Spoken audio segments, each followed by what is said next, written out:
and welcome. So in this tutorial we are going to talk about variables, data types in Python. Variables and data types in Python.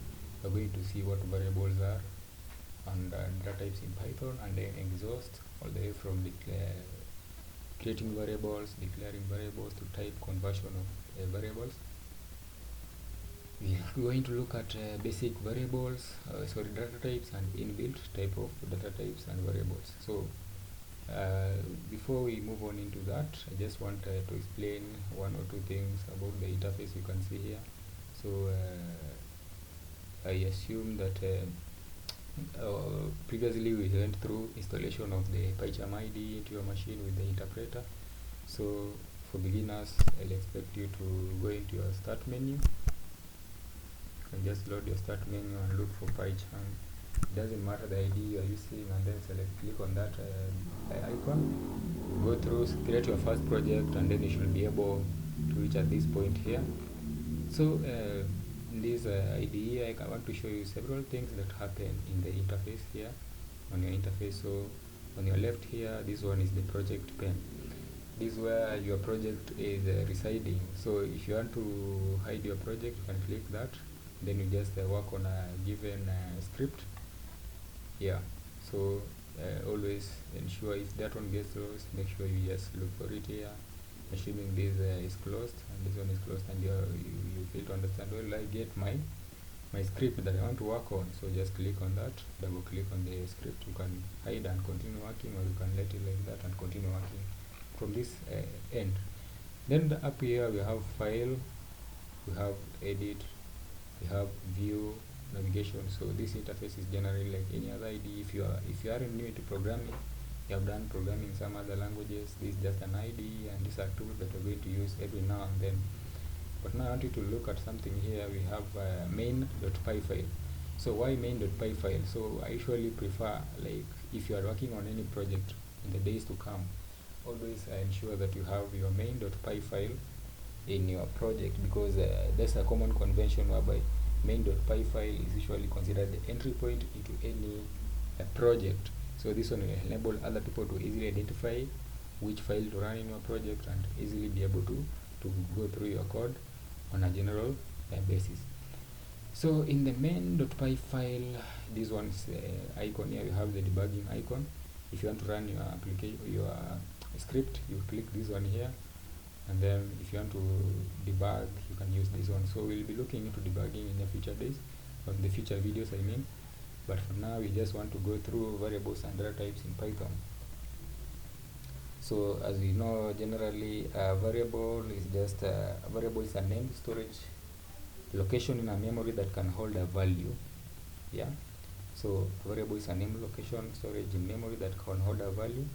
So it allows us to assign values to a name so that we can use to manipulate these values later in our code. So you can assign values to a name, and then that name later on we can use that name to manipulate these values or these records in that variable. In Python, there are different data types such as integers, floats, strings, booleans, and many other more. So we are going to look into that as we work through the project. So before we even begin with any variable, I just want us to look at the general structure, or the most basic statement that you can write in Python. The most basic, sorry for that, the most basic line of code that you can write in Python, that is print statement. So let me first of all define what we are doing. So variables,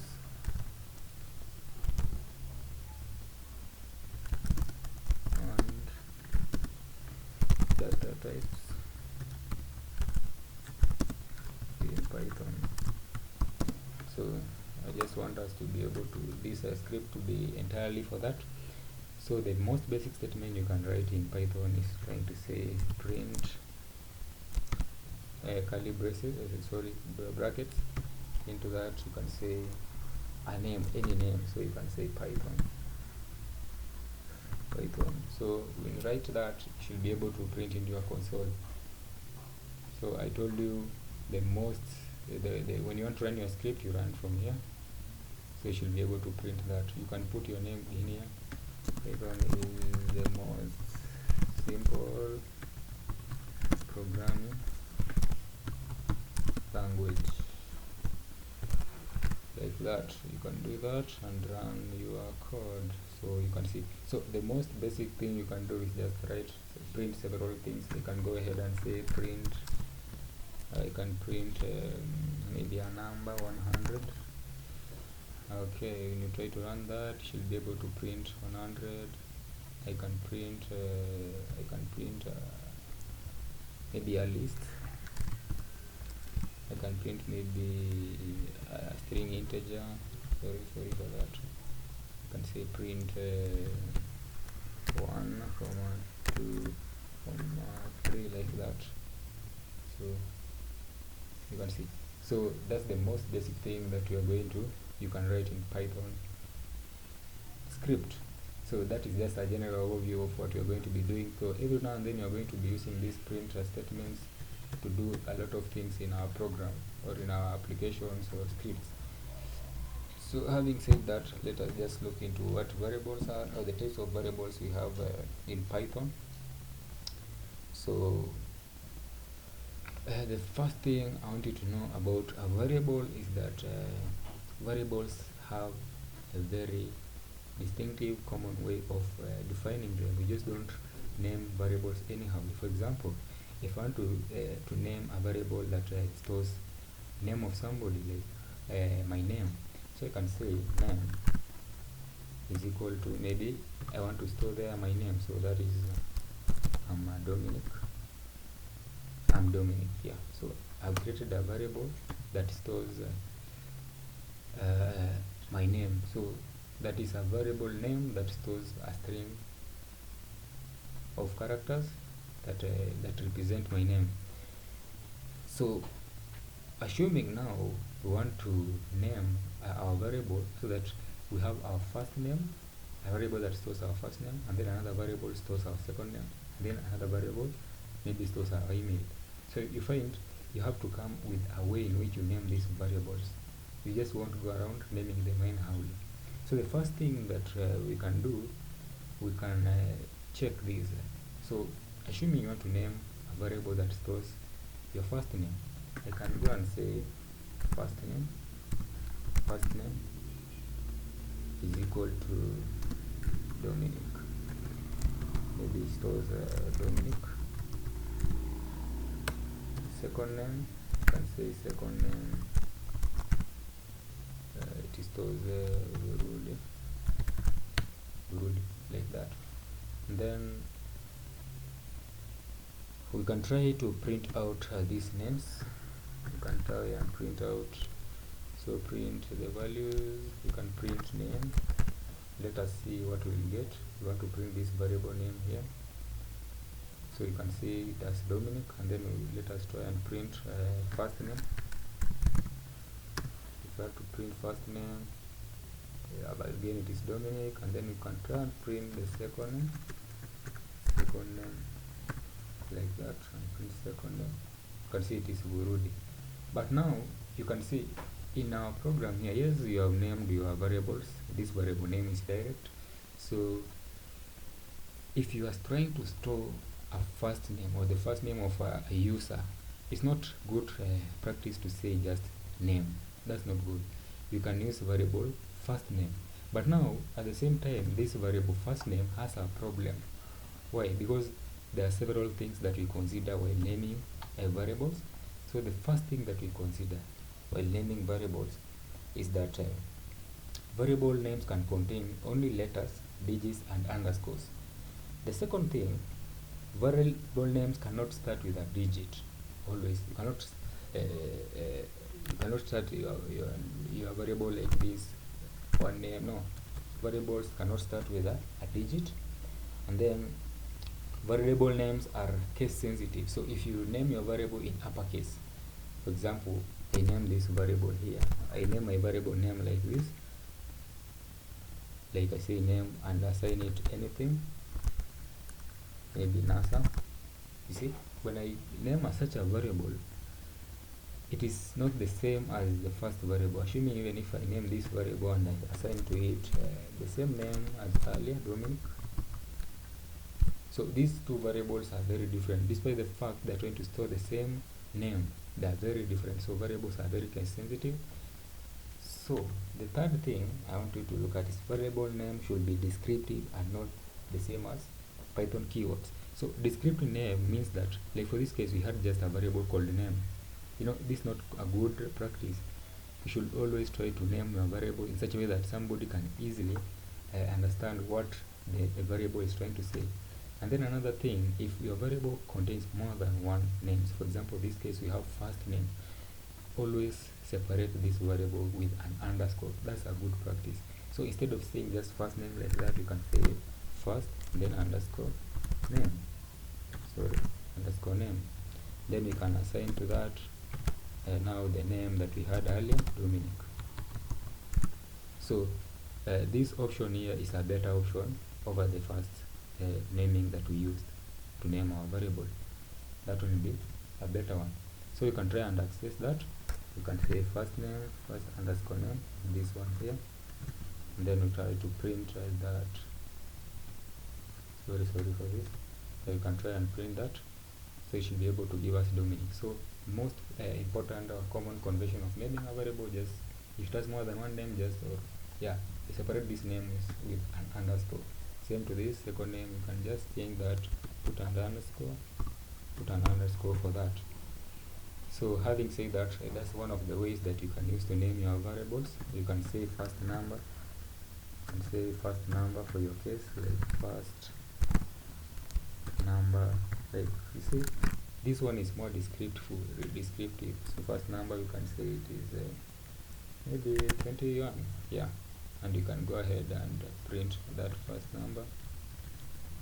You can print that first number like that, and you can see first number is 21. So that's the best way of naming your variables.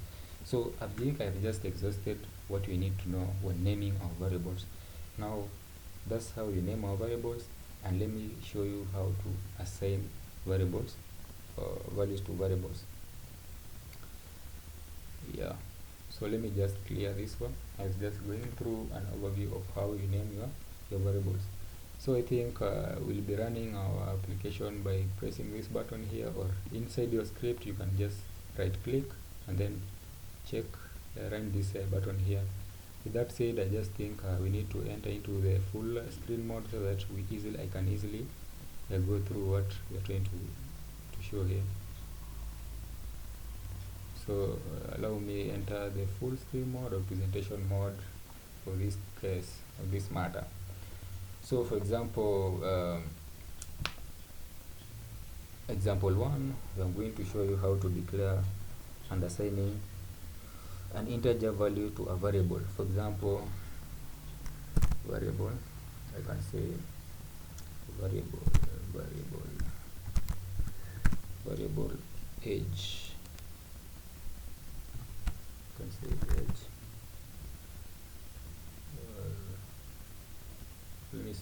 Let me use the better one. So I can say student age, or let me say my age, my underscore age. So this one is naming an integer variable and assigning to it a value, like maybe I am 21 years old. So this one is a good convention. You declare your variable and assign to it a value. Okay, we can try to create declaring and assigning a float value to a variable. So we create a variable and try to assign to it a float value. So this the first one here, we assigned this one a variable. Okay, assigned declaring and assigning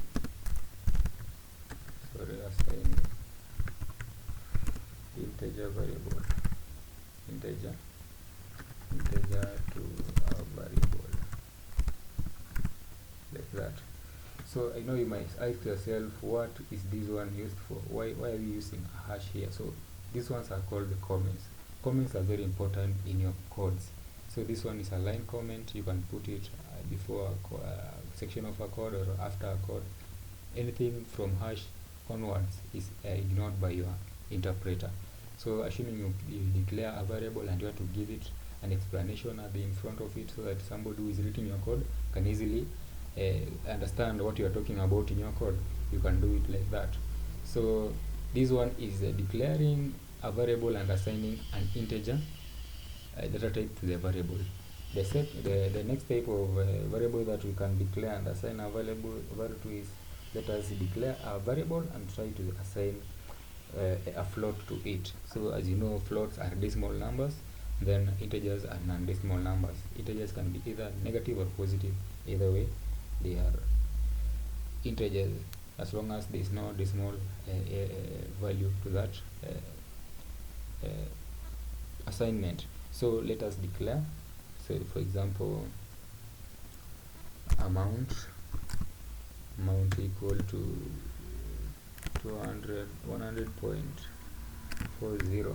so that one is declaring, you can say this one is declaring and assigning an integer to a variable. So we are assigning we are declaring this variable, and then we are assigning, sorry for that, not an integer, I mean a float. Yeah, so we are declaring a variable named amount, and then we are assigning a float value of 100.40 to that variable. So the next variable we are going to declare is about a string variable. So you can say student name. Just make sure you can see and realize that I'm trying to use as possible the common conventional names, the way they are named, variables are named. So student name, you can say maybe Dominic. Yeah, so that's how you declare a string, a variable, and assign to it a string data type. Then we can have a boolean. So boolean is usually a true or a false. So declaring a boolean, we can say is valid underscore, so is valid equal to true. Yeah, so remember in Python, true and false are usually named capital letters, starting with capital letters. So you can assign this is valid true, and then you can assign another one is invalid is equal to false, So that's how you name integer variables, how you assign them, float variable, a string variable, a boolean for a variable. So this one is a boolean variable, boolean. This one is a string variable. Now that we have already now realized that that's how we declare this variable, let us try and print and see what these variables are going to give us. So you can just write a print statement.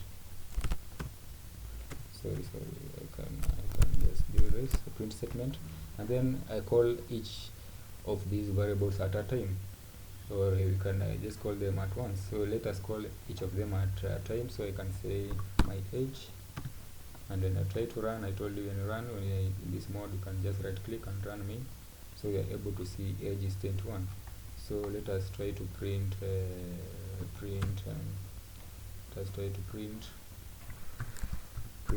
all of them. So I can print amount,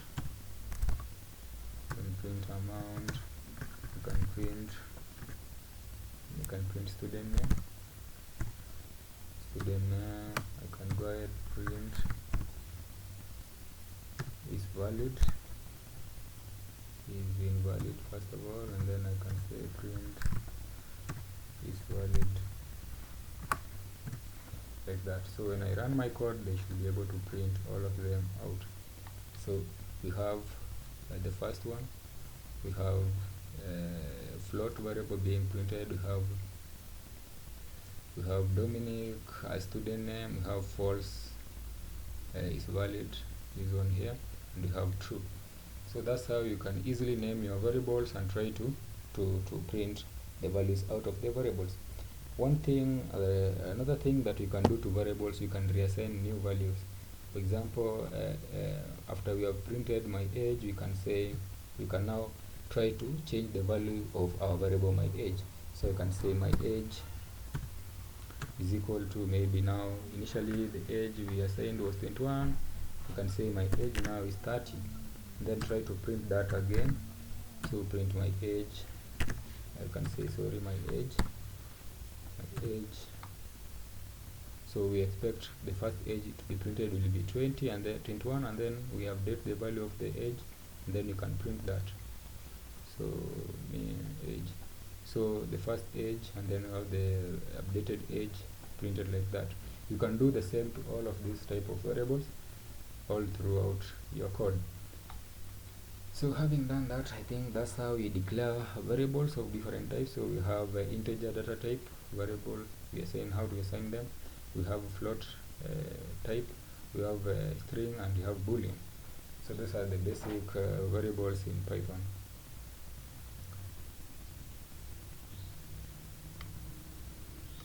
Yeah. So okay. So having done that, those are what you need to know about variables generally. So as I told you, the common naming convention, make sure you grasp that before now, because you're going to go into the next section whereby we'll be talking about data types now on a larger scale. So that's how we create our variables, that's how we assign values to our variables depending on the type of data type. For example, string, we create a variable, we assign to it an integer. We create a variable, we can assign to it a double. We create a variable, we can assign to it a string. We create a variable and we can assign to it as true or a false based on the boolean that we expect. Then another thing, you can update your variables like the way you did for the age variable, and I just say we can do the same for the string variable and all those. You can update the content of your variable. So that is a very common thing that usually done. So that's what you need to know, or all you need to know about the basics of how to create and assign values to variables. Now let us go next module, talk about data types. So data types. So yeah, so that is what you need to know about variables. Okay, I'm trying to exit the full screen mode, but it is okay. So data types. So what are data types? So data types are we have several or different types of data types in Python. So we have integers, we have floats, we have strings and booleans. Apart from these data types, you have some complex data types that are inbuilt in Python, which includes tuples, we have lists, we also have sets, we also have dictionaries, among others. So we are going to go through all these types of data types as we go through the module. So after learning the basics of data variables, now we have to learn about what data types are and how you can be able to work with the data types. So we are going to learn what data types are and how we can be able to use these data types. So let me just clear my screen. I think we are done with the first part. So let us go into data types. And before we dive into data types, I just want to emphasize on something that I talked about earlier. We have comments. So comments, as earlier on I said, comments are lines of code that you use to try explain what you are doing in your program. So comments are usually started with a hash. Everything after hash symbol is ignored by your program, and it's very good practice to always use comments in your code to explain what is happening, and make sure your comments are brief and straight to the point. Don't write too much comments that are too much descriptive, unnecessary, trying to explain a very little thing. So usually make sure that your comments are just straight to the point and are explaining something that really needs to be explained. So despite the fact it's important to have comments in your program, just make sure they are really necessary, or they are explaining something that is not clear in your code, and they should be concise, straight to the point, and very descriptive. Yeah. So with that said, I can let me just show you two types of comments that you can use here. You can have a line comment that I said you just start with a hash, and then you can write whatever you want after that. Whatever you want, you can write after that.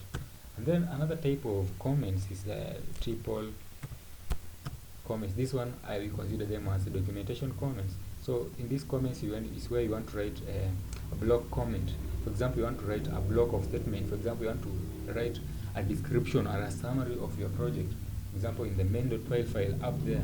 So you can just write here whatever you want, and that one will be done. So to write a block comment, just have triple double quote, then you can hit enter and write whatever you have to write in between those two triple quotations mark. So this one will enable you to easily comment your code and make it easy for other users or other people who are going through your code to understand what is it that you are really doing. So different types of data types in Python include integers, floats, strings, and booleans. So let me just talk about integers. So integers are integers are whole numbers, be it positive or negative. We already talked about that. We have that strings and integer strings and that. So integers. So let me just talk about integer variables. So you can have hash integer variables. So integer variables, you can just name your integer in here. So you can say first number. Make sure you always follow convention while naming your variables. That's a good practice to always learn to get used to that. So first number is equals to 10. You have second number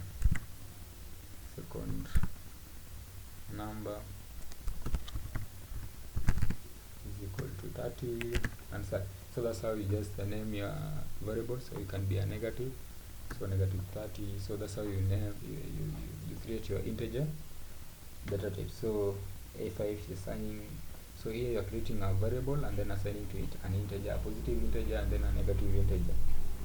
Floats, same thing just happens for floats. So float, you can say money, amount, you can use amount for money. You can have a decimal values for amount or money. So you can have 1000.34.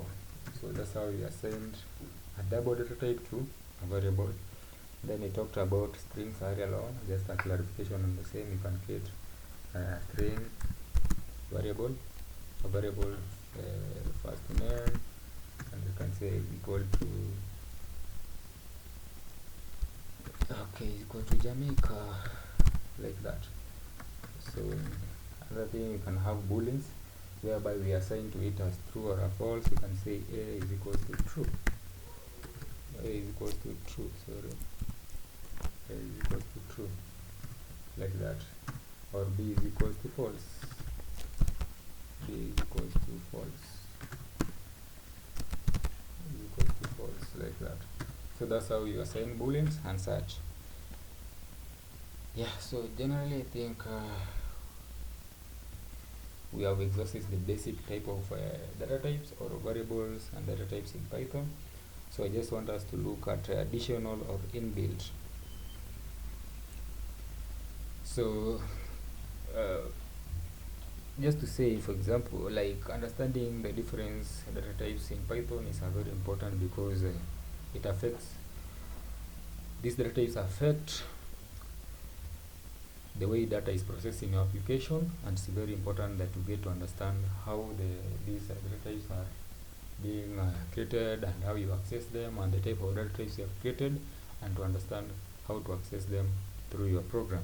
So apart from these basic data types that we just talked about, we have several built-in data types that I mentioned earlier, and this includes data types such as lists.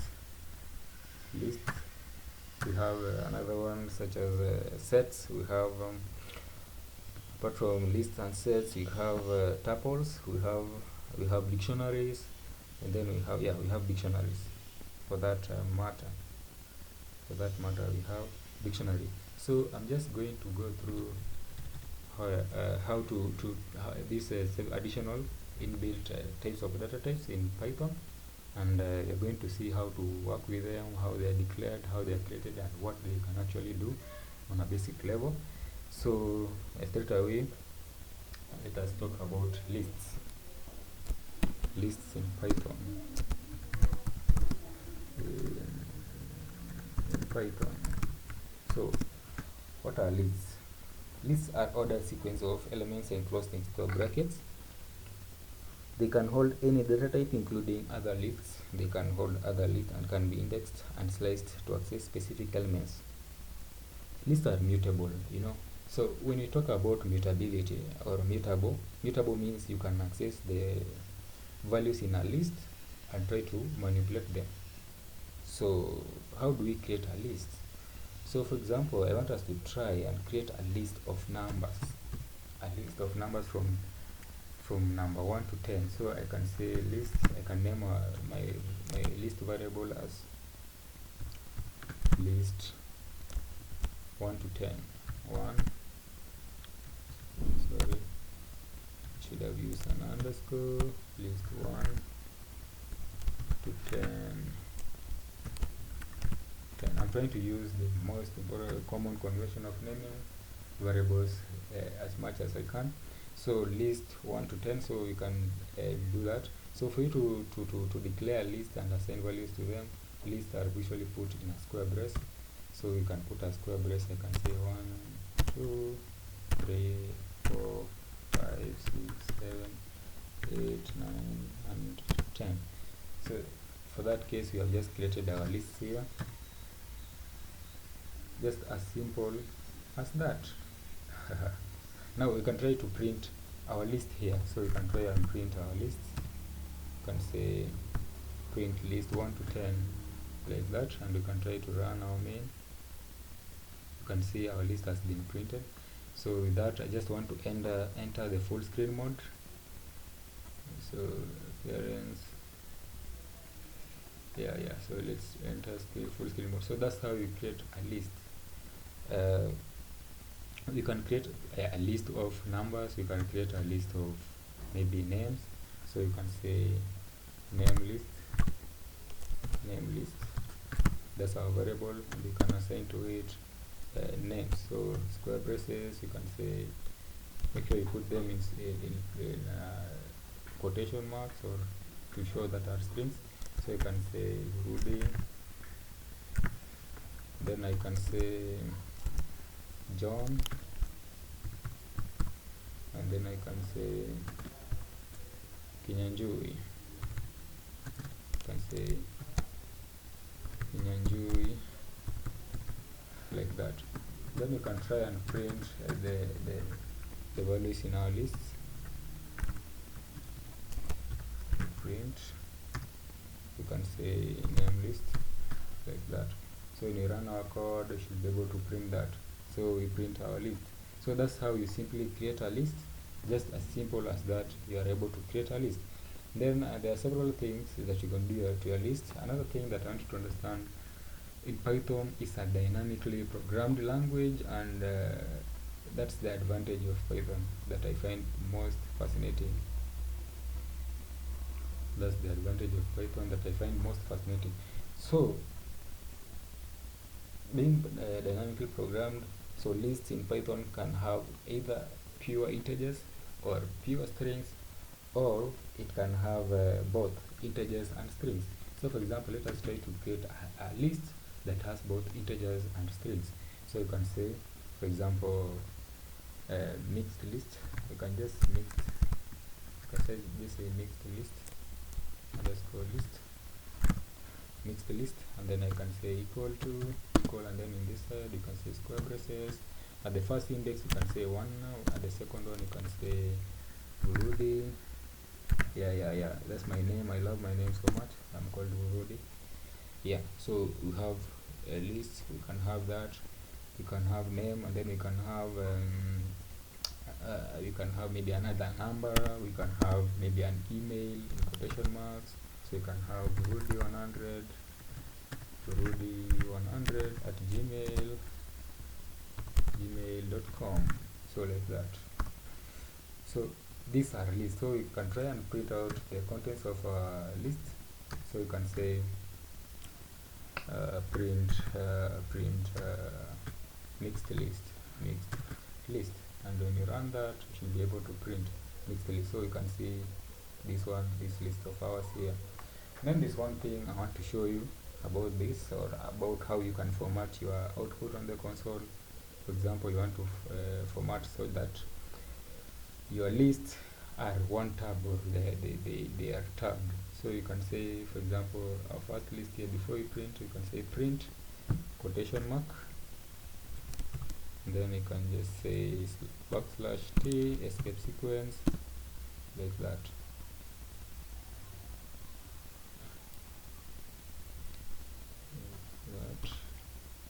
So you can do that, so that our list 1 to 10 is tabbed. It has one tab ahead.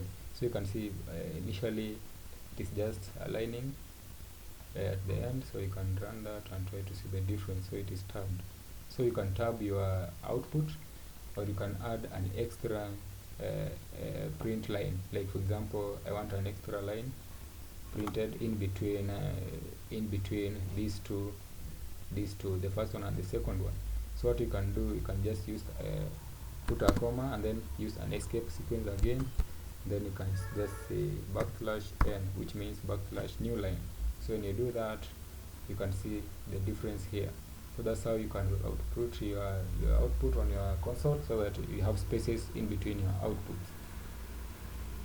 Yeah, so you can do the same on this one. You can just say comma, then square, then when you run that, you can see the lists are well separated. So that's how we create lists. Now, assuming now you already have our lists, now we want to try and manipulate our list. So we want to try to add a value to a record to our list. So we have adding values to lists. You can use there are two methods that you can use to add values to your lists, be it a mixed list, be it a pure integer list, be it a list of lists. So lists are very many functionality. So this one we're just trying to understand what are lists, the basic concept, but at advanced level we have lists inside lists. We can have lists, a list of tuples, a list of lists, and many more others. So for example, we want to add or append, or we want to modify lists. As you said earlier, lists are mutable. Mutable means list can be modified, which means can be expanded. If you have 3 values, you can increase your list to have 10 values. But if you have 10 values, you can remove some values to remain 5 values. If you have integers and numericals and strings, you can change that. So how can we do that? For example, let us try to let me just remove this line of code here. Then you have list 1, a list of integers. So for us to be able to add values to this list, for example, I want us to add 11 to this list. We can just use the append method. So we can say to our list, we can say list 1 to 10 dot append.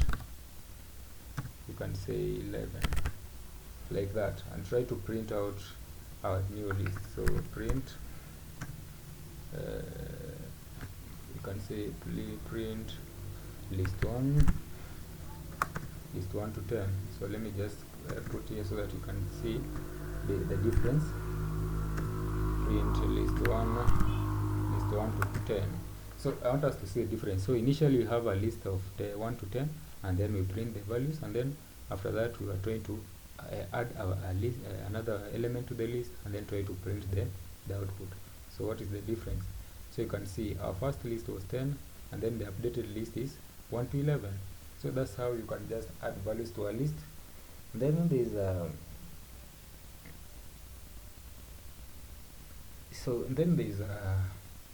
that's when you want to append a value to a list at the end of a list. So this one will put at the end of the list. Now assuming you want to put to replace the, you want to add maybe 0 at the first index of this list. So you can say at index 0, you can try to modify that. You can say list,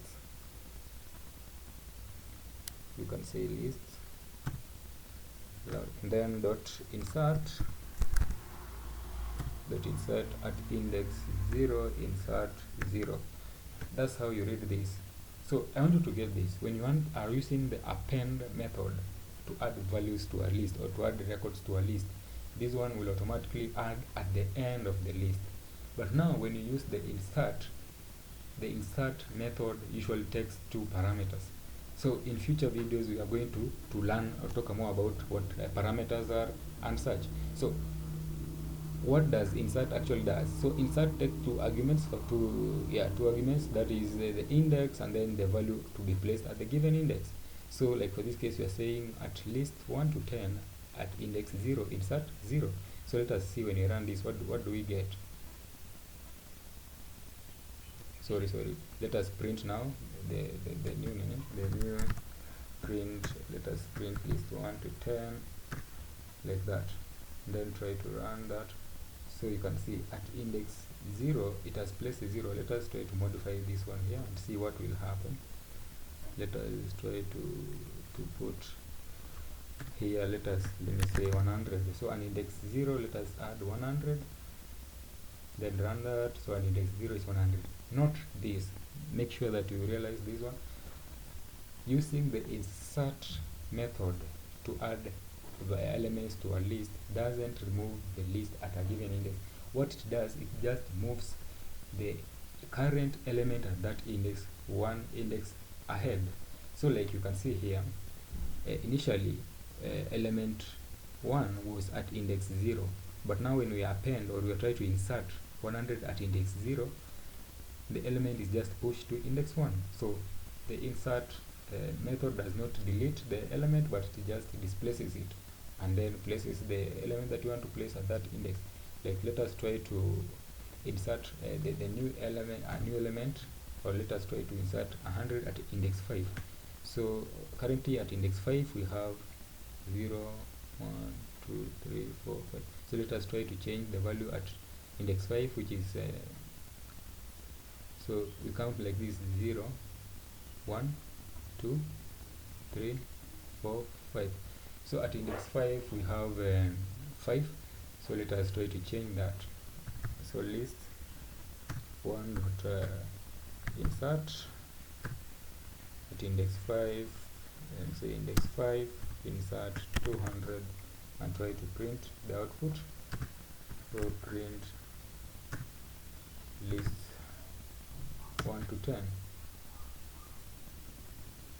As you can see, so element at index 5 was 5, so it has just been displaced, so not that. So that's how we work with list and how we change the values of a list. So I've just tried to add elements to a list of integers. You can do the same for a list of names and any other thing, any other type of list. So that's how we declare lists, we assign values to lists, and then we can change, we can append or add elements to lists. The next type of data type that we are going to talk about is tuples. So what are tuples? So tuples, let me just clear my screen. So we are going to talk about tuples. Let me just use that, tuples in Python. So what are tuples? So you might be asking yourself, yes, tuples, what are tuples? Tuple, yeah. So bro, don't worry, we are going to talk about that. So tuples are ordered sequences of elements enclosed in parentheses. Remember, lists are enclosed in square braces. So anything that is enclosed in square braces in Python and assigned to a variable is a list. But now, when you're talking about tuples, they're usually enclosed by brackets, normal brackets, or parentheses. They can hold any data type including integer tuples and can be indexed and sliced to access specific elements. So we are going to talk about that and look that in depth. However, unlike list, tuples in Python are immutable. What do we mean by immutable? I already say immutability is ability to modify and do some changes into in a list. But when you say tuples are immutable, it means once you have set a variable tuples, you can't just modify them in the code unless you just go to the original place where you declared and assigned values. That's where you can change from. However, lists tuples can have other tuples, and then so let us just look at how we can create a tuples. Like, you can declare tuples of integers, you can declare tuple. So tuples and lists are just literally the same, only that tuples are immutable and lists are mutable. I mean, so let us try to declare several tuples. Like, for example, let us declare so let's say tuple of numbers.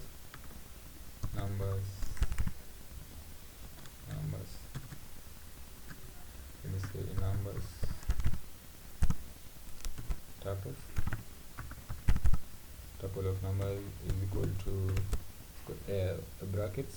So tuple we can have 1, 2, 3. Come on, what am I doing? Yeah. So you can have that.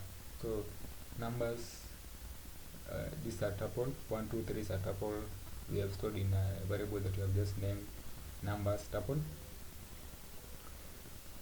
So these are tuple of integers. So you can declare such a tuple and you can just try to access the tuple. So you can say print number tuples.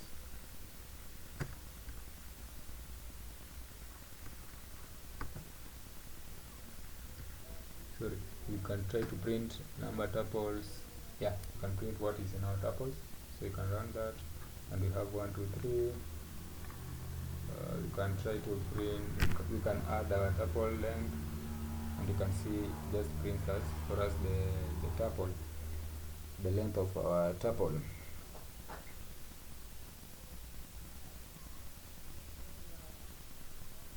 So another thing that you can do, you can try to print the length of our tuple. So you can say dot length. Sorry for that. Yeah, so that's how you can try to access the tuples, or try to how we declare a tuple of numbers and do that. So you can declare a tuple of strings. You can declare a tuple of strings. So you can say string tuple, and always make sure you don't use inbuilt or Python designated names in the system. Make sure you just try to use names that are not specific to Python. So we can declare a string of tuples. So you can have names of Rudy. You can have today. Sorry. If it's a string, make sure it is in double quotes. So today or single quote, either way. So you can say today. You can say yesterday. Like that.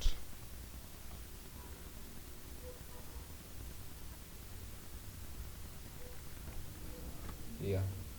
So, and you can try and print the string tuples. Print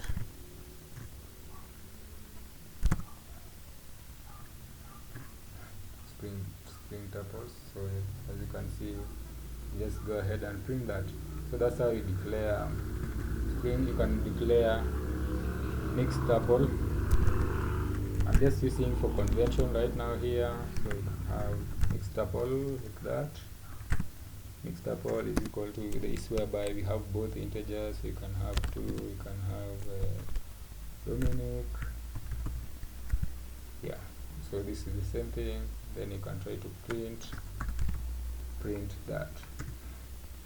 Print just mixed tuple, and you'll be able to get your tuples.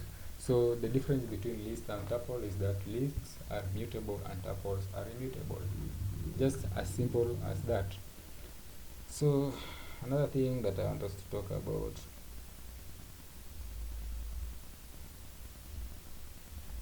is sets. Now we have talked about lists and tuples. Now let us talk about sets in Python. What are sets?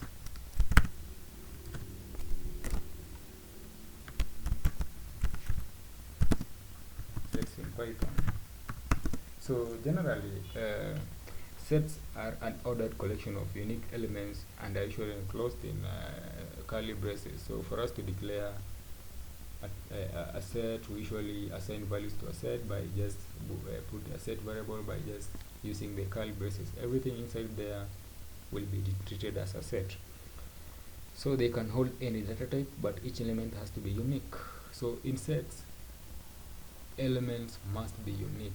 You can see, like in lists, you can have more than one element being the same to tuples, but in sets, only one element can be with a given value. Like you can only have one name, like Vrudi. You can't have Vrudi again, another appearance of Vrudi in a same set.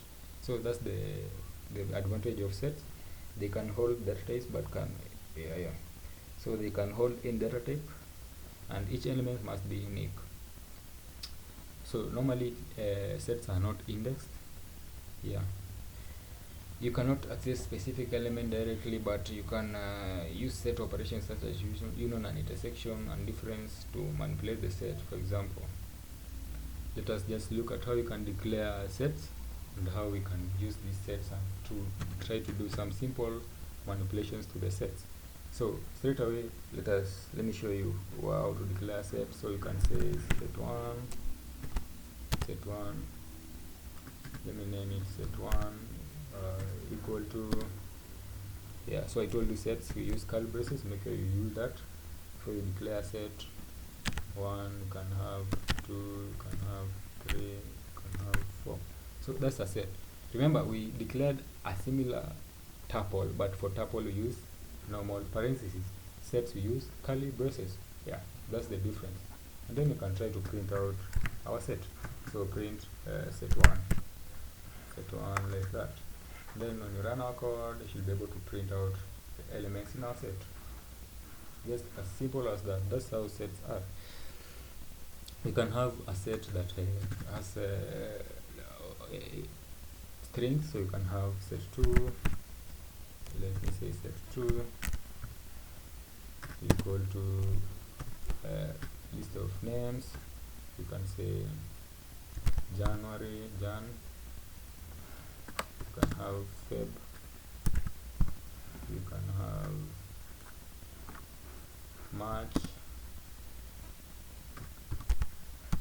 like that. Then you can try to print out that. Print set2,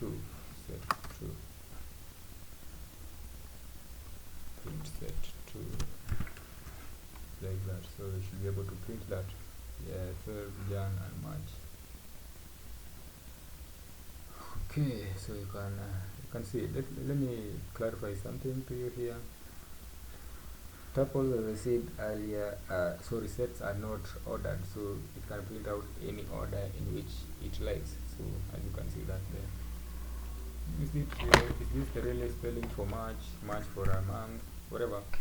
You can check that. Is that good in English? Okay. One more thing, we can have sets that have different types of data types. You can have both numbers and strings in a set. So you can now try and declare mixed set. So you can use your name convention, depends with how you're going to teach your variables in your program. So you can just mixed set is equal to, you can have 1 and you can have name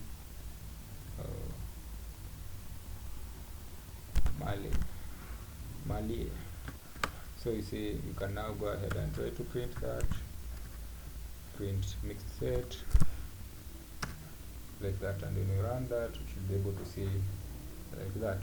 So that's how we declare sets in Python, just as simple as that. That's just as simple as that. Now assuming you have your student management system, for example, whereby you are getting name integer, you are getting admission number, you are getting, so these values are different.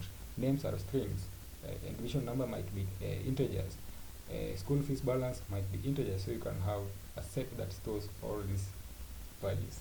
So that's one of the ways you can use sets.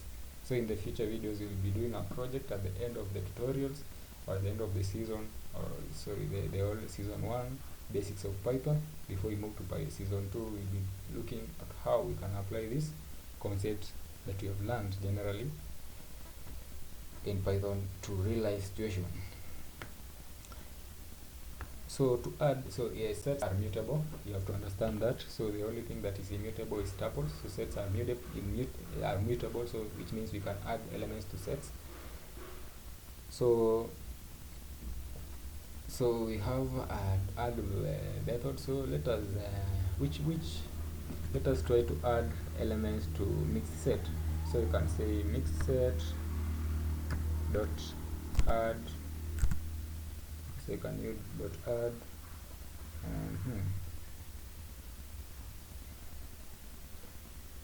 Maybe let us add what? Let us say maybe let us add 1000. So try to add 1000. So you can see initially mixed set is 1 and Mali.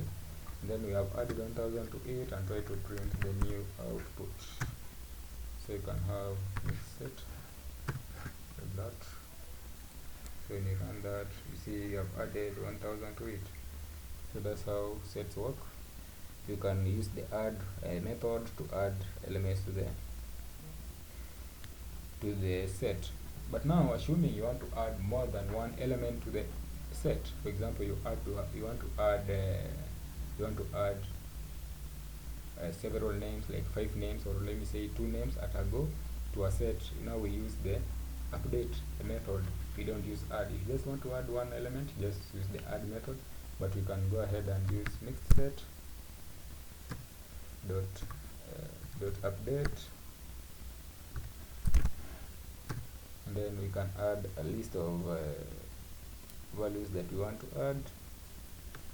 So you can add a list like this. You can say maybe 1, 2, 3, 4. So at the end of the list you can have that, and then try to print out that. So mixed set. So when you run that, you can see we have added 1, 2, 3, 4. So you can add elements, or more than one elements to a set, or you can just add a list of names. Let us try to add a list of names. So like I can say Dominic, then I can have Gurudi, like that. So when you run that, you should be able to have appended the 2 names after the set. So that's how we can add elements to a set. I told you there are 2 methods. You can use the add method if you're just adding one element, or you can use update when you want to add more than one element to the set. Yeah. Then the last type of additional data types used in Python is just dictionaries. So dictionaries, just from a common name, as you understand what dictionaries are. So dictionaries are used in Python, are very important. So what are dictionaries? Dictionaries are an ordered collections of key values, pairs enclosed in curly braces. So we are going to see the difference between sets and dictionaries. Both dictionaries and sets use curly braces, but dictionaries are a bit different from sets. Okay, yeah, get to note that. So dictionaries are an ordered collections, as I've just said, and each key in a dictionary must be unique, and it is used to access corresponding values. Dictionaries can hold any data types as values. It can have more than one data type. It can have a set of single type of data type. So sets are dictionaries are very, very powerful in Python, and they can be very useful many a times. So let me just clear that my screen and try to move into set. So let me try to go to full screen mode, presentation mode. I love that. This one will be enabled also you to be able to see. So let me just use this. So dictionary in Python. Welcome guys. Yeah. So that's cool. So let us try to declare our first dictionary. So you can say dic underscore 1. So my dictionary 1 equal to, maybe I can say, maybe let me create a dictionary of names. Let me say, like you can say a dictionary, maybe you can say my key as my key's name. So curly braces like that. I can say my key's name, and then this name will store this value here, Dominic. Okay, just wait a little bit, I'll explain that. And then I can say my next key to be age, sorry, so you can say my next key to be age, then it will be storing age of maybe 25. Then the next one will be maybe gender. I can store my gender, so gender, you can say I'm male, yeah, because I'm male, so it doesn't matter. So let me explain what this whatever I've written here means. Look at this one. So we have this our dictionary. This one is the key, and then these are the assignments. So our key value is name, and then the assignment is Dominic. So if you look for name, it will give us Dominic. If you look for age, it will give us 25. If you look for gender, it will give us male. So dictionaries usually have keys, and then we assign values to those keys. So that's how it works. So you can try and print out our dictionary. Print dictionary 1, and then I can go ahead and run. I think you're already familiar with what I'm doing. You just right click and I print that. So name, Dominic, age, like that. So that's how you can clear dictionaries. And then dictionaries also, you can have mixed values. You can have both names, and you can have both. The keys can be pure names, or can be also numbers. For example, I can say dictionary 2. I can say 2 equal to curly braces. Then I can say 1 to be represented by a name 1. I can say, sorry, so these are strings, so I can say 1. Then I can say 2, so represented by 2. And then I want you to note something in Python. In Python, single quotation and double quotation literally do the same thing, so there's no much difference with those two types of quotations, so they just happen to do the same thing. Okay, right, so that's how you can declare a dictionary 2. Then you can have another one, third one, you can have class, then you can have 4. So there is no problem with that, so you can just print dict 2, then you can try and run our code. So you can see 1. So that's how we declare dictionaries and such. Then you can maybe you have declared a dictionary, and maybe you now realize you need to add elements to this dictionary, or maybe during runtime is when you want to add elements to the dictionary.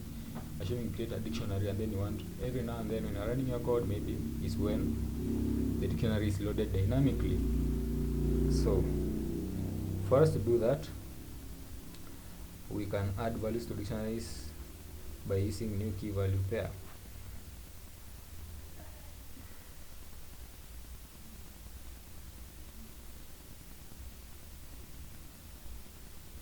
So to add values to dictionaries, there are two ways you can do that. We have the append method and you have the using the square braces method. So I'll demonstrate both of them. So I can say maybe for our case we have two dictionaries. Let me clear one, let me clear maybe the dictionary 2, then let us work with only the first dictionary. So I can say dict1,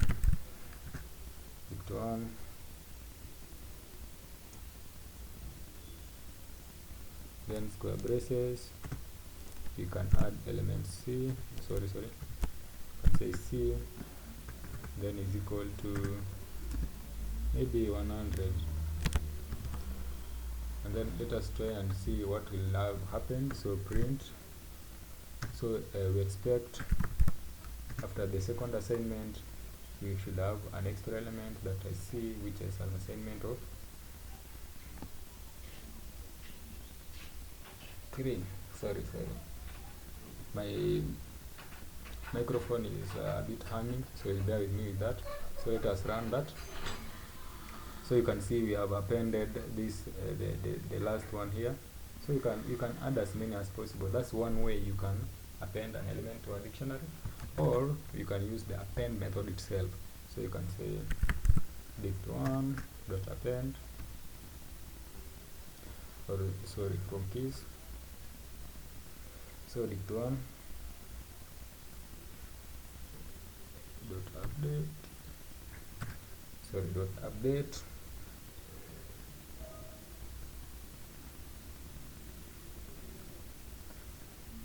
I want to hello, yeah, I hope you can hear me. So you have dict1 dot update, so you can have several elements that you want to add to our dictionary. So we can use update method to do that. So inside the update method we can add several elements. So you can say maybe d, and say d is equal to maybe 200, then you can do the same and say maybe p is equals to 1000, p equal to 1000, so 1000. So that's how we can add those several elements to that. I think I didn't do this one right here, so let me just try to add, yeah, sorry.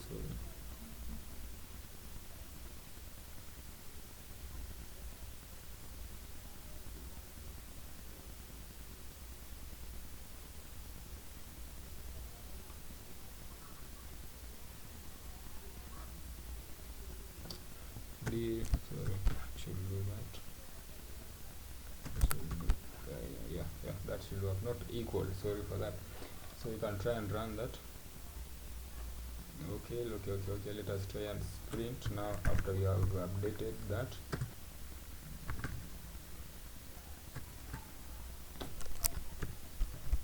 You can print that dict1 and should be able to run that very effectively. So I think we have appended D and E like that. So we can use two methods to add elements to a dictionary like that. Yeah, so that's how dictionaries work. Yeah, so that's how dictionary works. So we have talked about several things. And I hope you have realized that. So let me just outline exactly what we have just talked about. So number one,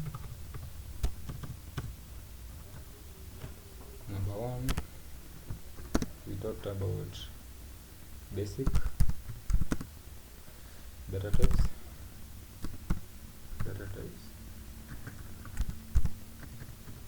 Basic data types.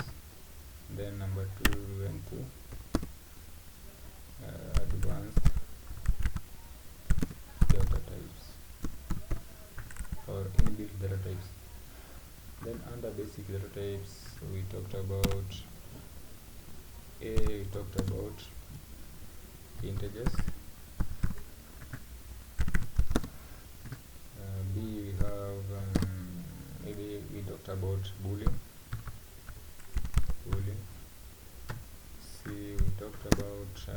float. D, we talked about strings.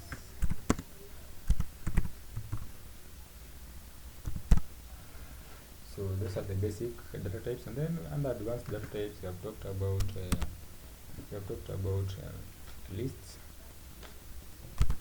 These are very important. Lists, sorry. Then we have talked about tuples. Very important. We have talked about sets, and then we have talked about dictionaries.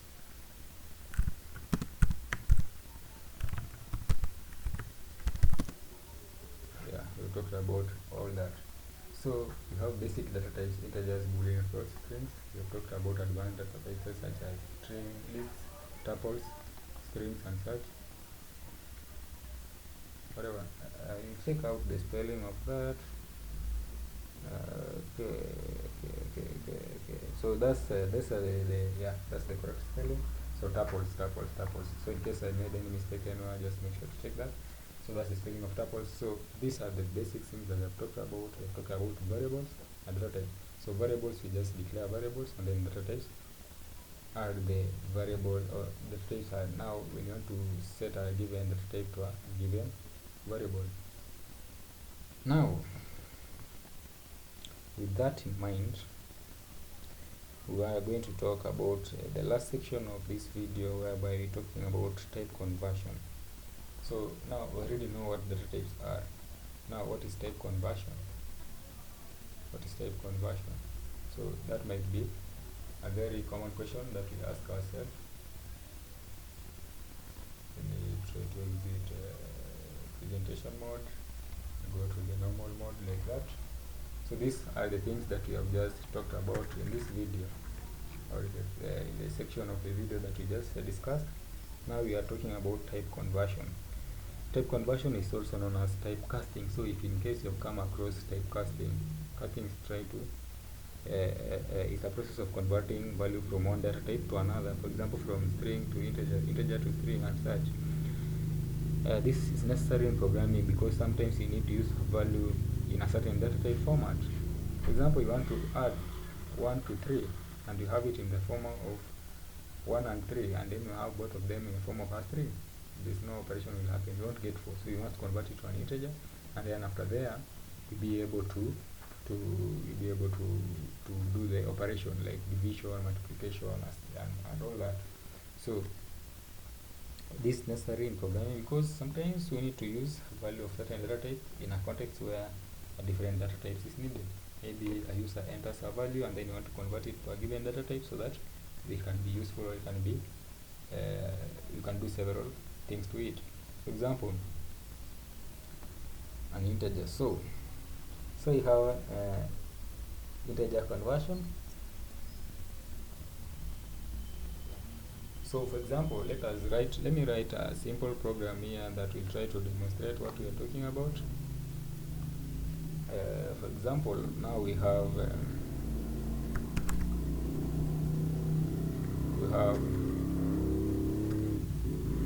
variable. We have variable maybe num1,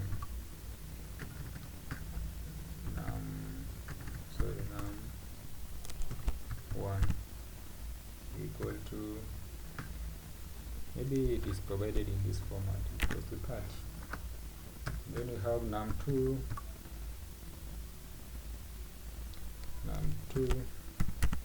so this is our variable, and then we are saying to it 15.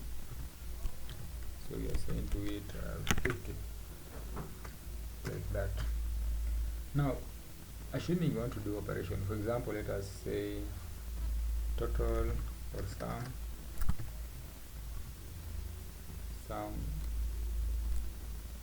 let me say my sum, because sum is an inbuilt now, so I can say my sum is equals to num1, num2 added to num1.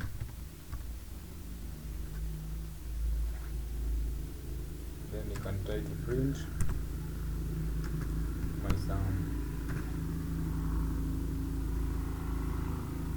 I think let us this is something I want you to check out and be very keen about it. I want you to check out. We have declared our variable num1 and variable num2. Then we are trying to add the two numbers. Then we are trying to print out the result.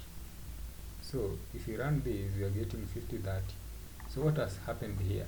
So you see, this one is 30. This one actually is an integer when you read it. But our interpreter, it is reading this as a string. So num1, despite the fact me as maybe the user knows I want to add 30 plus 50 to get 80, the interpreter treats this as strings because we have provided them as strings. Anything in double quotations are usually strings. So the interpreter is trying to do what it understands. So it is doing what we call string concatenation. String concatenation is just trying to join two strings together. So it's joining the two strings together, the 50 and 30, num2 and num1 in that order. That's the way I've just ordered them here, or you can just in that. Then you can say num1, then plus num2, so num1 and then num2, like that. So when you try to run that, let us run it. So it will be 30, 50 in that order. So now, assuming now we want to do now the calculation, so you must do what you call type conversion or typecasting to be able to perform the addition on this. So I can go ahead and say,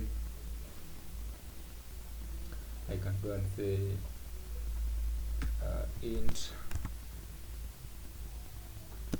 maybe a is equal to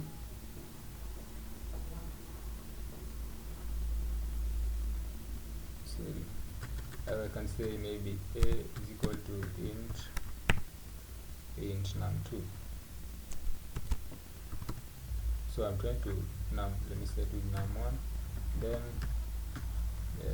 maybe b is equals to int brackets, and then I can say num2.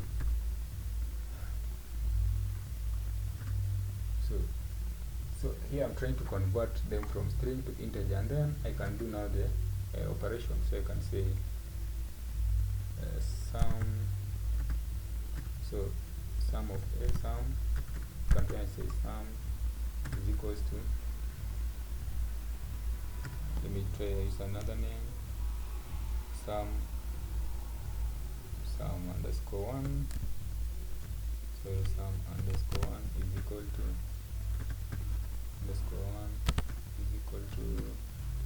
is equal to maybe a plus b, a plus b. Sorry for that, my keyboard is a bit interrupted, and then try to print out the result. So you can try and print someone.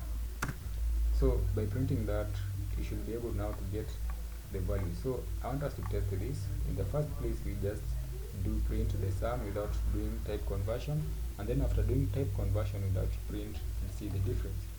So you can run that. So you can see without doing type conversion we wouldn't have gotten 80. So if you want to do type conversion, maybe a user has entered the value from the console. You have to convert this value to an integer to be able to do this operation through it. So that's how we do type conversion for integers. So you create your variables and try to name to assign to it, right? Or another methodology that we could have just used is just could have said int.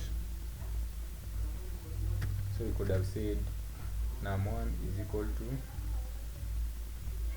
avoid so much trouble, we could have said is equal to int into bracket double quotes int 30. Then you could have said num2 is equals to int 50. The way it was just. Then you can just go ahead and print. You can go ahead and print.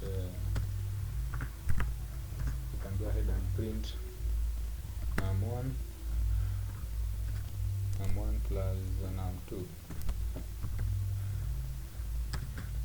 So you can now eliminate the rest of the code, which is so much hectic.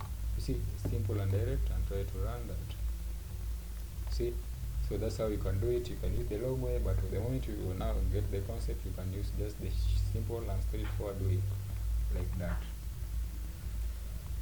So under the type conversion, I just want us to look at one more method that's inbuilt. Assuming now we want to get the input from user, right? So we want to get input from user. So you can now try and decide now, instead of just hard coding our input, you can just say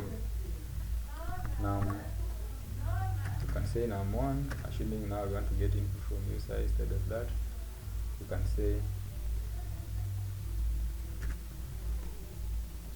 print input, then inside input you can now do this, enter first number. Then you can do this. I think you can see that. And then you can say for the second number, you can say int input, then you can ask the user to enter second number. So this one, at least now we don't have hard-coded values, so that we can get these values from the user in that order, so that we can now calculate it, so we don't hard code. So with this you can try and run. Enter first number, you can say 30, enter second number, you can say 40, 70, right? That's as simple as that. So that's how you can prompt user to enter input, and then you can go ahead, you can now try to ask. So that's how what you can do to integers. You can hard code them, or you can do whatever you want. Ask the user to enter the numbers, and then you can do the calculations to yourself. You can do many things. You can say, you can do maybe multiplication. You can do maybe multiplication, and then you can run that. First number, you can say 2, second number 2, you get 4. So that's how we prompt user to enter values from the console, and then be able to perform the activities to it. So that's how we do type conversion in integers, for integers. So first of all, I showed you from the hard-coded point of view, and now from the user input. I want you to understand all input from user in Python, no matter if it's a number or whatever, they are treated as strings. So you have to do type conversion to be able to load this data into your system, or to do the operations to it. And then we have type conversion for float. You can say amount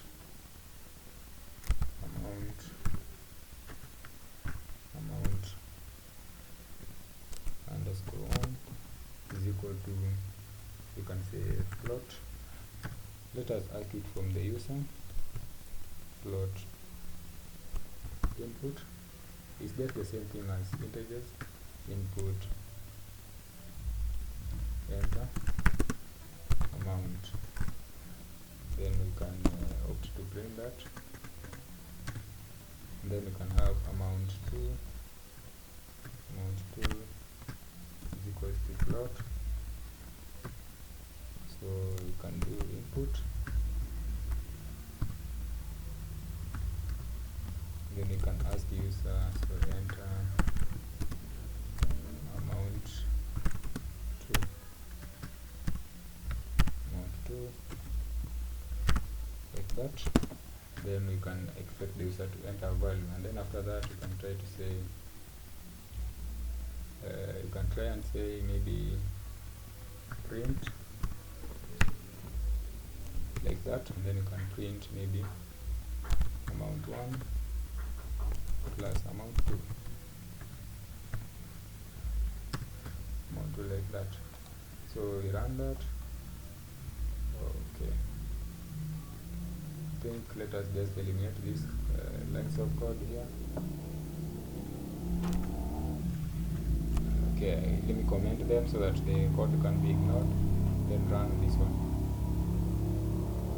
So enter amount, maybe 100.120, enter amount 2, maybe 200.44. So should be able to calculate that. So that is for float, just as simple as that. So we convert the value into float. Otherwise, if we couldn't have converted this to float, actually you could have done this.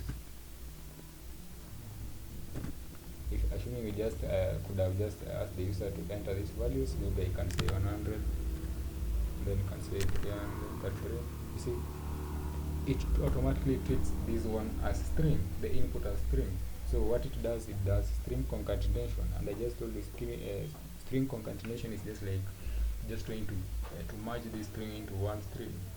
So anything that you put input from the console in Python is treated as a string.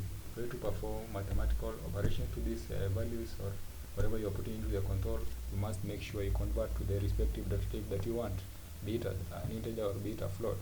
All of them you have to do type conversion for you to be able to perform these operations on these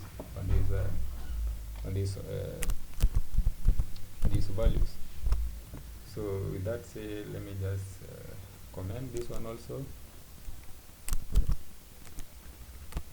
Let me comment that one out so that you can easily follow along in our code.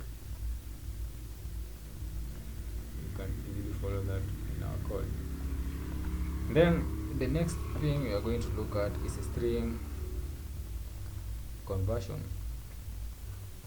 Now this one comes in handy when maybe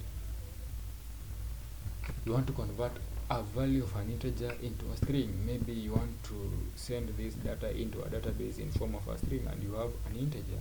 Maybe you want to write to a database in form of a string. You have to convert your integer variables to a string to be able to be written to a database. So for example, I have 20 as my number, so I can say num1 is equal to 20. So num1 is equal to 20, and then I want to convert this 20 into a string. So what I can do, I can say maybe I can say a is equal to string str braces, and then I can say num1.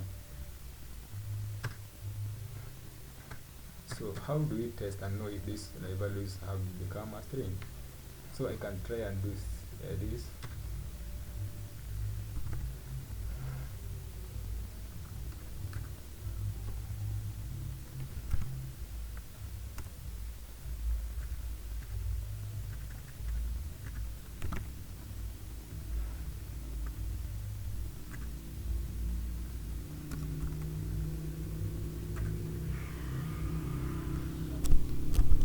Okay, yeah.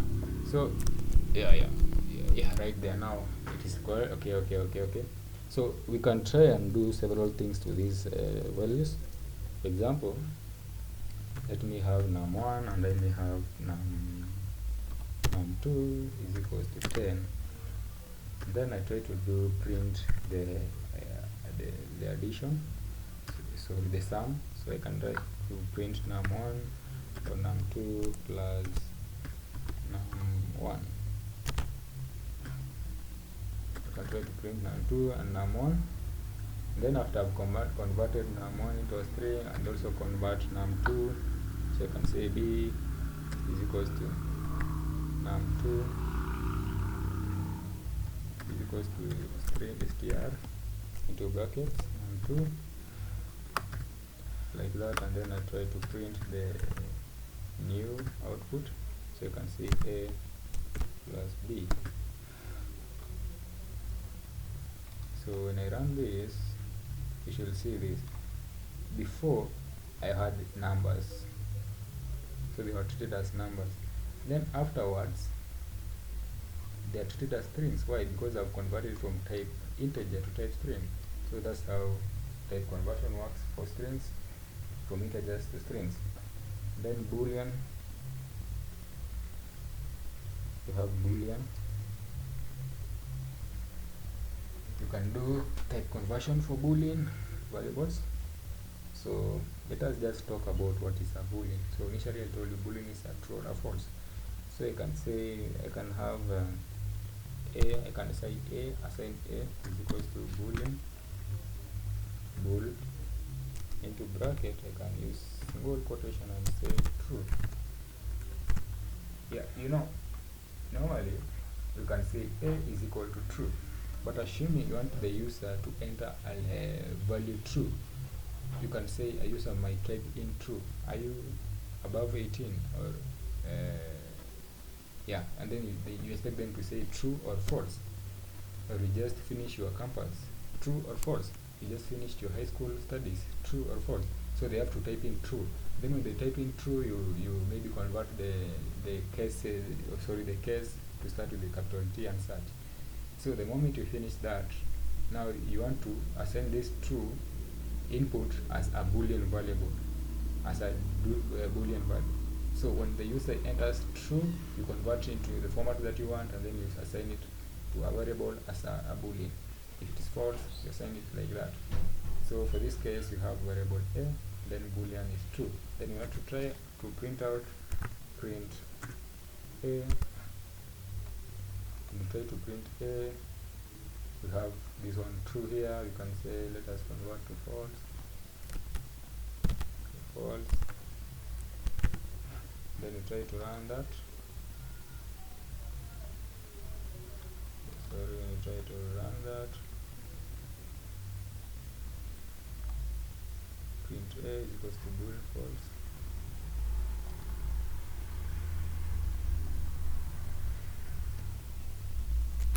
Control Z. Print a, yeah. So that's how you run the boolean from true to false. Now we are going to go now to now we have exhausted the basic data types. So basic data types is this, whereby we talked about integers, floats, strings, and booleans. So these are the basic data types. Now how do we do typecasting or type conversion for the other data types? For the other types of data types, how do we do this typecasting? Now let us start with typecasting for lists. We can convert lists into data type. For example, we can have a list, or we can have a name. Remember, strings are usually normally by default considered as strings. As you know, in Java, strings are considered to be objects. So you can convert a name into a list. Yeah. So you can say maybe name. Name. Let me use more conventional way. My name equal to maybe like that. I can say Rudy 100. Then we want to look at this.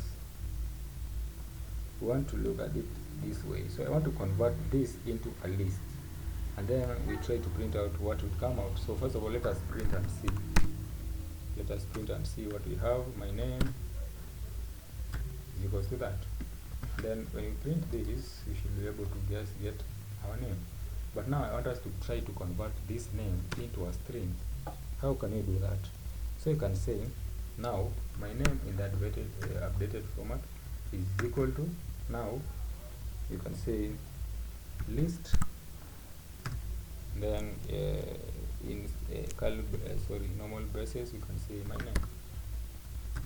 So after you have assigned the new my name to that, you can try and print that. I can say my name. So when you try to run that, it will check out the difference. This one is being converted to a string. Initially my name was just a name, but now it's a list. And given in mind that you have done lists previously in the video, I think you know how lists work. So this is how we convert a string to a list. So you can have a string of statements, and then you say maybe this string of sentence of line, I want after every 5 elements in this sentence a list to be created. So the program will be reading the first 5 characters, a list, next characters, like that. So like for my case here, we have just tried to use every character to be an element in our list. So you can convert a string to a list, just as simple as that. Then you can try to do a tuple conversion. So now we are now looking at type conversion on the inbuilt data types in Python, whereby we talked about the inbuilt data types are lists, tuples, sets, and dictionaries. So we have just done with the lists. That's how we do type conversion from a string to a list. So let me just comment this code out like that. Let me comment like that, and then I can go to the next one, and then I can say type conversion in for tuples. So you can do type conversion in tuples by using the tuple function to convert a value to a tuple data type, for example. Tuple data type. Now assuming we have a list of elements, let us create a list of elements, like say we call it my list, simple my list. Let's say my list is equal to maybe list, as we knew earlier, lists are just put in square braces. I can say maybe my list has maybe names, so like Dominic, you can Dominic, sorry, then you can have here Burundi, of course Burundi. Then you can have another name, you can have Prudence,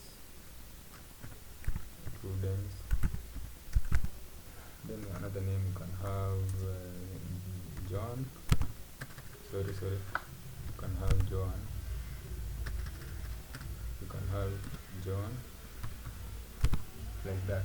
So we can see we have our list here. Now let's try and print our list and see what comes out. So my list, and remember my list is usually lists are usually printed in square braces. The elements are placed in square braces. So let us look at our list. So you can see this is our list here, but now I want us to convert this list into a tuple. What do? We use the tuple function to convert a list into a tuple. So we can now try and say, now let us convert my list is equal to now tuple. I already use the tuple function, like that, and then you can say our list, the name of our list, so you can say my list. So and then try to print out and see the difference. So you can print out my list and see the difference. So you can run that, and as you can see, tuples are represented by braces, normal braces, or and then lists are represented by square braces. So that's how you convert lists into tuples, just as simple as that. And remember, lists are mutable, tuples are immutable, direct. So just make sure you do enough practice with lists and tuples to get to understand the difference between these two and how you can typecast from one to another. And then you can do the same for numbers, anything from lists to tuple. Then let me just comment this code out so that we go to the next type of data type that we can learn as fast as possible. So now you have talked about lists, conversion of lists, type conversion for lists, and then you have looked at type conversion for tuples. Now let us look at type conversion for sets. You see, for list we use list function, for tuples we use the tuple function, for now sets we use the set function to convert from tuples to sets and such. So assuming we have a list, like let me just use the list that we had before so that to avoid too much code rewriting. Let me say I have my list, this one here, this list here. Now I want to convert this list to a set. Remember, sets, as we talked about earlier in the video, sets are usually represented in form of square braces. So how can we convert this list? Lists are converted. Sets are represented in curly braces. Lists are represented in square braces.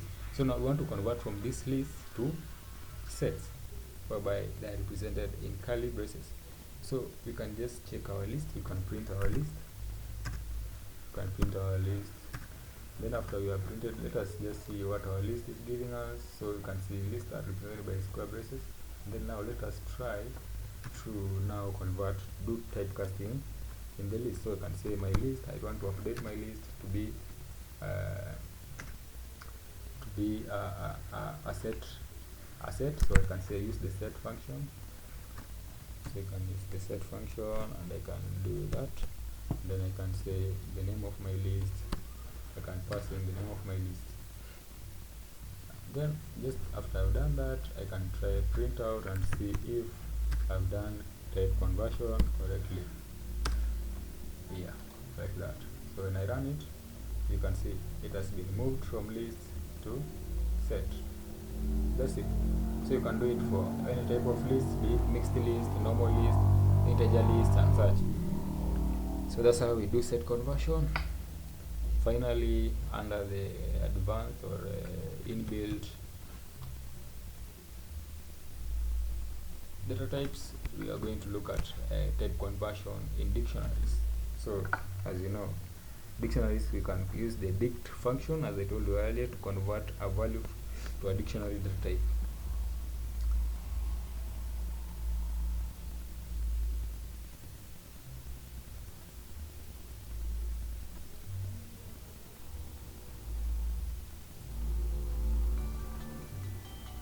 Okay, I think okay, sorry for this little interruption. Now we are talking about dictionaries. Yeah, now we are talking about dictionaries. Now let us try to create a list of tuples. So I told you lists can have tuples and can have other lists. For example, let us try to create a list of tuples. Let me say like list, sorry, my list. I can say my list equal to, so list you shall have square braces, and then inside list I can have several tuples. So I can have 1, 2, 3. Then I can have maybe another tuple, like maybe I can have Dominic, I can have Rudy, I can have Prudence, like that. Right, so like here I have my list which has 2 tuples in that list. So what I can do, I can try to convert this list of tuples into a dictionary.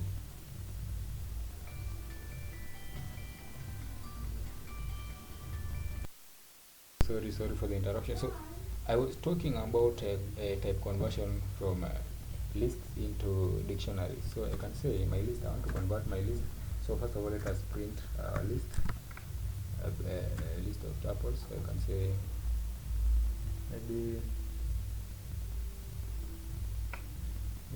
I can say print my list, like that. Or let me just try to create a tuple that has maybe that has all two values. So I can say maybe this one is represented by 1, obviously. So this one stands for 1. Then I can say maybe name. I can say name, so that we get some tuples that can form some meaningful dictionaries, right? Yeah, so I can say name. I can say name Dominic. I say name, sorry, Rudy 100, right? So right there. So let us print the list, and then after you have printed the list, you can try to now convert to a dictionary. So I can say my list is equals to dictionary, like that, and then I can input, or I can pass in my list as the, and then after that you can print out and see the new status of our list, like that. So when we run our code, you see it has been converted into a dictionary, one by one. So dictionaries, as you know, they are represented in curly braces, and it's a key value, and they are representative of that. So this is the key value, name is the key value, Rudy. So when you search for name, you get Rudy. When you search for one, you get the name that reflects to that. So having said that, I think I've totally exhausted typecasting on the data types that we just talked about earlier, or along. So that's how we work with lists. or data types in Python, and how to go about it, data types and variables. So we have just covered all you need to know about data types and their type conversion. So in the next section we'll be looking at control structures and some basic methods and some functionality in addition to that. And then we'll try to now use these data types and these types of these data types, their conversion and all that, to put things into action. We have just looked at the print function, we just looked at input function, we just looked at several functions such as under the type conversion, under the append, maybe adding elements to lists and all that. So you have gone through several things, very important and crucial points. So I recommend that you, maybe if you didn't get something somewhere in the video, just try to go back and try to practice those areas, this type conversion, these data types, and many more other things that maybe I haven't touched. You can find them online, or if you find something useful, just make sure you go through, because learning is a continuous process and it never ends. So with that, just make sure you do enough practices. Make sure you grasp the basic concept before moving into the advanced area, such as that I'm saying the next video and the next episode of Python 0 to Hero as your host. So thank you for sticking around, and to just sum up, I just want to say type conversion, under type conversion, I just can say it is necessary in programming languages and it's very important.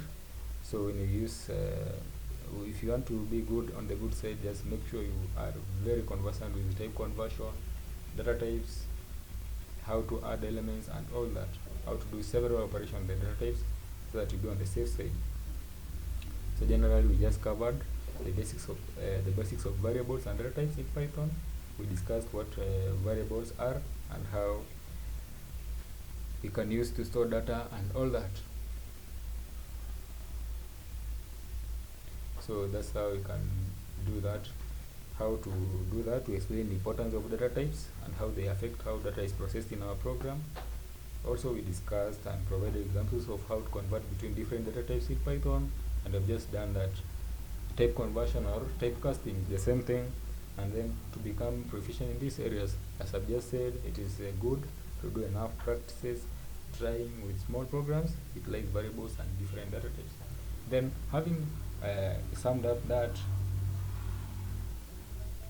I hope to see you around, and make sure you stick around for the next video, the next episode, episode 2. The whole series has 3 episodes that are very crucial. Make sure you cover the 3 episodes before you do anything else.